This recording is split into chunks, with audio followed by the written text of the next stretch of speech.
Hello students, welcome to my channel. This is Gunjan Sharma. आज की इस वीडियो के अंदर हम बात करने वाले हैं री थर्ड ग्रेड मेंस की तैयारी करने वाले उन स्टूडेंट्स के बारे में जो कि अभी भी इन्हीं सब बातों को लेकर कंफ्यूज हो रहे हैं, इन्हीं सब बातों की वजह से अपनी पढ़ाई डिस्टर्ब किए हुए बैठे हैं कि इस बार की जो नंबर ऑफ सीट्स आई है वो बहुत ही कम है। एग्ज़ाम का अभी तक नोटिफिकेशन नहीं आया है। एग्ज़ाम कहीं जनवरी के बाद पोस्टपोन हो गई तो मतलब ये जो खबरें चल रही हैं कि इतनी कम नंबर ऑफ सीट है, लेवल 2 की सामान्य शिक्षा विभाग की वैकेंसी ही नहीं है, सीट ही नहीं है एक भी सब्जेक्ट के अंदर।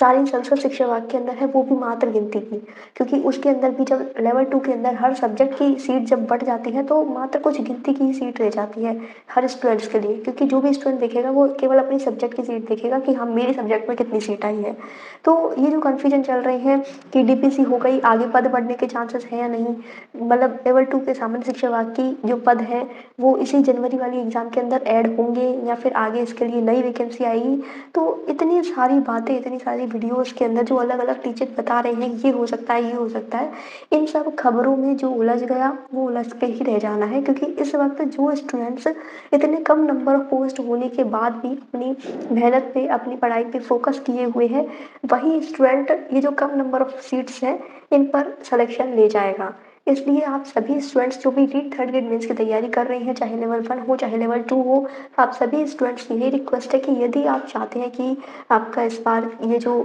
जनवरी के अंदर एग्जाम होने वाला है इसमें सिलेक्शन हो, तो फिर आपको केवल और केवल अपनी पढ़ाई पर फोकस करना है, अपना सिलेबस कंप्लीट करना है, प्रीवियस ईयर क्वेश्चन के सारे प्रैक्टिस कर लेने हैं और टेस्ट सीरीज से अपनी जो टाइम मैनेजमेंट है कि हाँ 150 क्वेश्चन 2.5 घंटे में हो जाए उसकी आपको प्रैक्टिस करनी है। ये 3 चीज़ ही फिलहाल इस वक्त आपकी तैयारी के लिए बहुत ज़्यादा ज़रूरी है। बाकी क्या हो रहा है क्या नहीं हो रहा उससे आपको मतलब नहीं है, क्योंकि आलोक राज सर ने इस चीज़ को बिल्कुल क्लियर कर दिया है कि एग्ज़ाम जनवरी में ही होना है। भले ही वो ये जो 7500 पद आए हुए हैं इन्हीं पद पर हो, इसमें पद बढ़े ना बढ़े, लेकिन जनवरी में एग्ज़ाम होना है, तो आपको अपनी तैयारी उसी के हिसाब से करनी है। ठीक है।